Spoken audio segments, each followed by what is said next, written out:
That's humankind. And Jesus, a human being created without a father. This is only a completion of the modes of creation. Allah can create us as He wishes.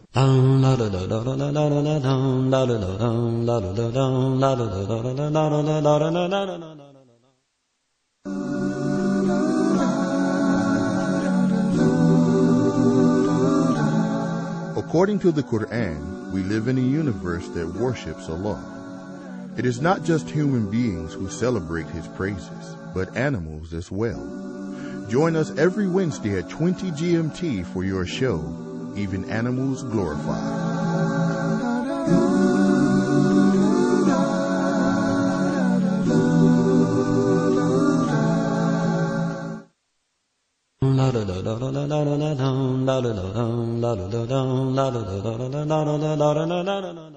The other misconception concerning Islam in terms of its beliefs is that Muslims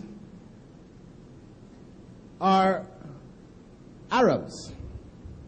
Of course, in India, this is not so much of a misconception because Muslims are living right next to the rest of the population, and they realize that these people converted. But for much of the world, Muslims were referred to as Turks at one point in time. And in general today, as a result of media propaganda, Muslims are looked at as Arabs. So many Westerners think that Islam is concentrated in the Arab countries. However, we know that the largest Muslim country today is that of Indonesia. Over 200 million Muslims. And they are not Arabs. So, in fact, when you add up the Arabs with regards to the rest of the Muslims, they are only some 20-25% of the totality of Muslims. So, Arab and Islam are not synonymous. And this is something which came also out of the era of the PLO activities where terrorism was being attributed to Muslims, Arab names were used, Arabs, Islam, it became confused and deliberately confused in many cases, and this impression was given. So when people want to make cartoons, for example, about Muslims, they will use an Arab representative, having a big hooked nose and gutra, as the Saudis wear. Usually this is how they want to depict Muslims. That's the general image that they will depict, a typical Arab from Arabia. With regards to practices, religious practices, one of the common expressions about Islam is that it was spread by the sword. And I know this idea is revived in India to a certain degree by certain elements, to give the impression that people became Muslims by force. However, the realities of India belie that. Muslims ruled India for how many hundreds of years, and the vast majority of Indians are not Muslims.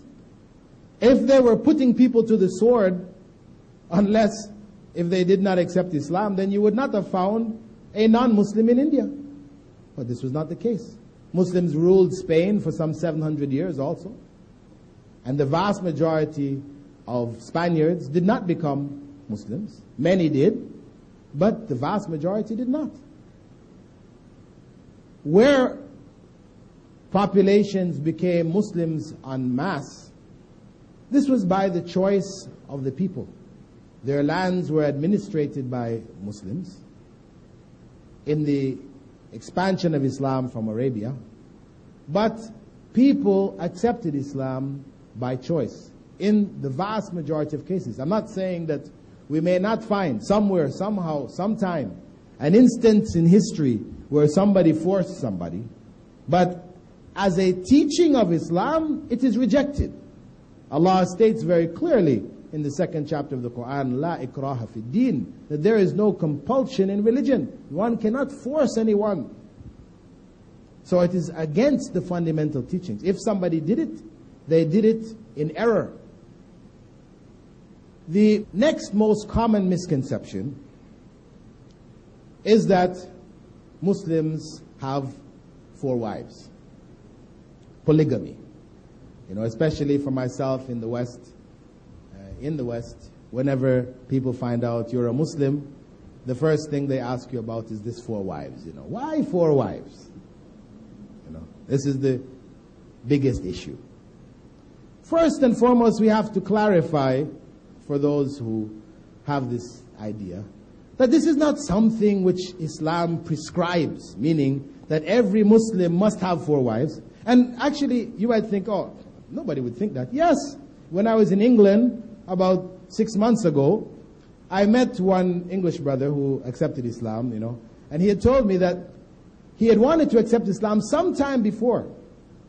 But he loved his wife, you see, as he said. He said, I really love my wife, and I didn't want to marry anybody else. So he held back from accepting Islam, thinking that once he became a Muslim, he had to have 4 wives. Right?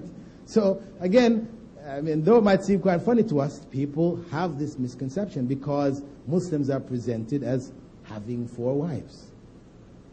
Now, what we have to point out for people is that having more than one wife is something which Islam did not invent. Islam did not bring polygamy onto the world scene when it did not exist before. Polygamy is a part of the history of mankind. You cannot find a corner of the earth in which the people have not practiced polygamy. And when I say polygamy, actually, the correct term is really polygyny. Because polygamy means having one wife, more than one wife, or more than one husband. Right? And really, from an Islamic perspective, it's only having more than one wife. Having more than one husband is called polyandry. And this is something which rarely happened in the history of human beings. The vast majority of cases, 99.99%, wherever you go on the face of the earth, people have been practicing polygamy. Even in the societies, the basis of Western civilization is Greece and Rome, Greco-Roman culture. And in Greece and Rome, the law was monogamy. It's true, that was the law. But in Greece and Rome, the majority of the population were slaves. The majority of the population were slaves. And the slave master had free access to any of the slave women he wanted. So though he was officially married to one, he was practicing polygamy. So even the so-called monogamy in the so-called monogamous societies, it didn't exist in the past. And it doesn't exist today in the present. In the West, which promotes itself as the upholders of monogamy, what we find in surveys taken in America is that well over 65% of American males have had sexual relations outside of marriage. Married people we're talking about. So what we find is that the majority are practicing polygamy. But it's called extramarital relations. They have another name for it, right?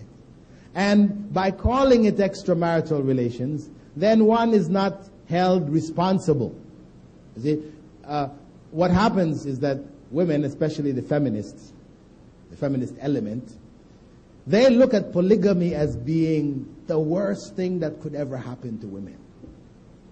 And so they lead the frontal attack on Islam with this issue of polygamy. Polygamy is the oppression of women. But really, it is monogamy that is the oppression of women. Because monogamy is not in force anywhere. And men make the laws. This is reality. Human society, men have made the laws. We have had a few women pop up here and there. Cleopatra, Indira Gandhi, others around the world, popping up for minutes.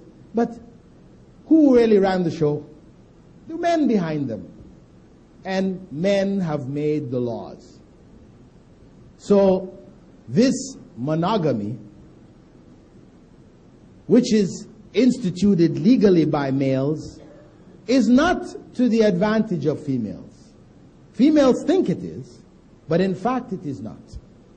Because what it does is it legitimizes polygamy unrestricted and without responsibility. Because a man in the West, for example, in America or in England, a man may have one wife and 10 mistresses. This is legal. It's not a crime. A wife and 10 mistresses. He has no responsibility to these mistresses, to look after them, to maintain them, all these other things. He doesn't. So he's free to have them at his leisure. It is only pleasure. There's no responsibility involved. So it is in his favor that he is not allowed to have more than one wife. Because that way the other women cannot demand of him anything. Because they're not his wife. Whereas Islam recognizes the nature of human beings. And that is to deal with the way in which Allah has created human society. That human beings, when we look at the populations around the world, women outnumber men, with the exception of China and India, where, unfortunately, there has been systematic genocide against females. Right? Whether it is midwives being paid to kill young girls at birth, which has been reported in India on a large scale, or in China, where people are only allowed to have one child and everybody wants a male. The females are aborted or whatever. So a change in demographics have taken place over the last decades. But all of the countries around the rest of the world, there is a surplus of females.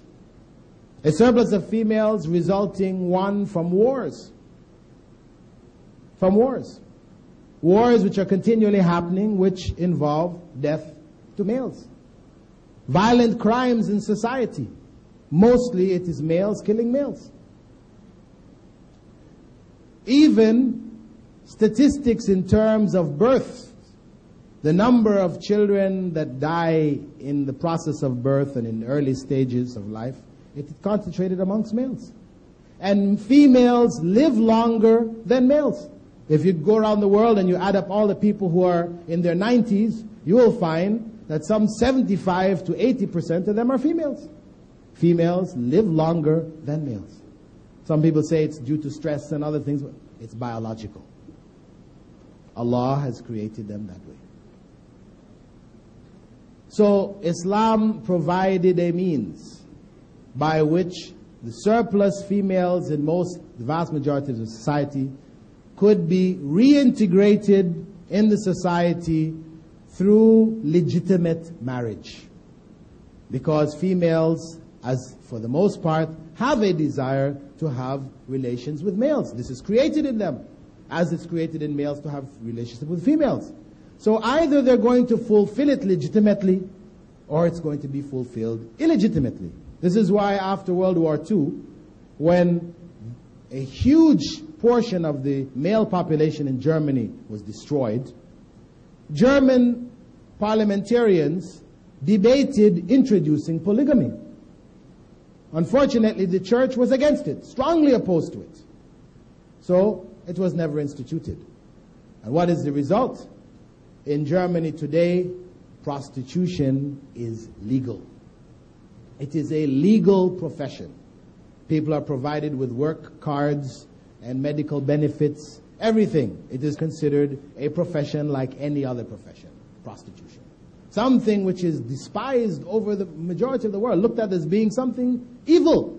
But there it has become legal.